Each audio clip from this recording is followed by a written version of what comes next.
সালামু আলাইকুম। খুবই চাঞ্চল্যকর তথ্য এবং ইতিমধ্যে আপডেটটা আপনারা পেয়ে গেছেন যে ভারত থেকে বাংলাদেশে ডক্টর ইউনূস সরকারের আমলে সর্বশেষ যে হত্যাকাণ্ডটি নিয়ে নানান আলোচনা হয়েছে, সেটা বাংলাদেশ ক্ষুব্ধ হয়েছে, রাগ হয়েছে, গোস্বা হয়েছে, অর্থাৎ শরীফ ওসমান হাদির হত্যাকাণ্ডে। তো এই ঘটনায় প্রধান যে অভিযুক্ত ছিল তার নাম ছিল ফয়সাল। সর্বশেষ গেল মাসখানেক আগে সম্ভবত এই ঘটনাটির পরপর আমরা দেখলাম যে দুবাই থেকে আপনার ফয়সাল একটি ভিডিও বার্তা দিয়েছে।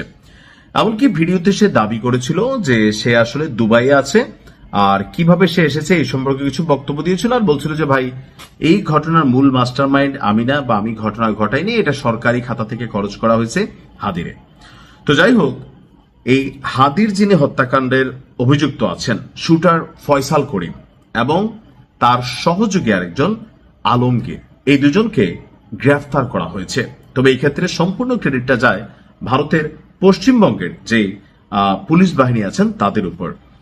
গতকালকে পশ্চিমবঙ্গ পুলিশের স্পেশাল টাস্ক ফোর্স এক বিবৃতিতে এই তথ্য জানিয়েছে।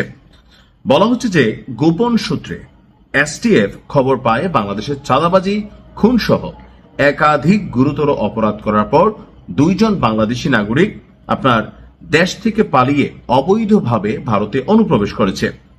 বর্তমানে বনগাঁ সীমান্ত এলাকায় আশ্রয় নেওয়ার চেষ্টা করছে। তারা সুযোগ পেলে পুনরায় বাংলাদেশে ফিরে যেতে পারে বলেও তথ্য ছিল।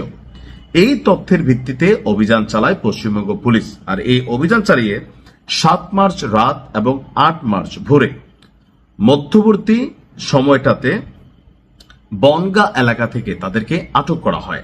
তারা হলেন আপনার ফয়সাল করিম মাসুদ, যিনি বাংলাদেশের পটুয়াখালীর বাসিন্দা, এবং আলমগীর ঢাকার বাসিন্দা। তো প্রাথমিক জিজ্ঞাসাবাদে কিছু তথ্য দিয়েছে, যেটা জানা গেছে পুলিশের বক্তব্য হচ্ছে ভারতের পশ্চিমবঙ্গের যে ফয়সাল করিম মাসুদ এবং আলমগীর হোসেন বাংলাদেশে রাজনৈতিক কর্মী ওসমান হাদি যে হত্যাকাণ্ড সেখানে জড়িত ছিল। হত্যাকাণ্ডের পর তারা পালিয়ে যান এবং মেঘালয় সীমান্ত দিয়ে অবৈধভাবে তারা ভারতে প্রবেশ করেন।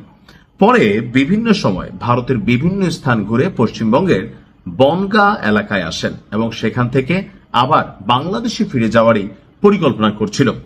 এই ঘটনায় অলরেডি একটি মামলা করা হয়েছে।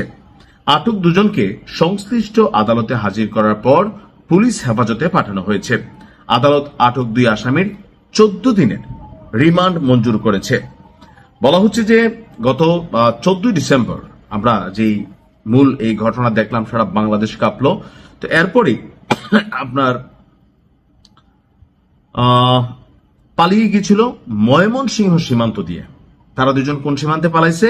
ময়মনসিংহ সীমান্ত দিয়ে। বিশ্বস্ত সূত্রে বরাত দিয়ে যমুনা টেলিভিশনের ময়মনসিংহের ব্যুরো চিফ যিনি আছেন তিনি বলছেন যে এই 2 শুটার ফয়সাল এবং আলমগীর গেল শুক্রবার ময়মনসিংহের হালুয়াঘাট উপজেলার ভুটিয়াপাড়া সীমান্ত দিয়ে মোটরসাইকেল যোগে পালিয়ে গেছে।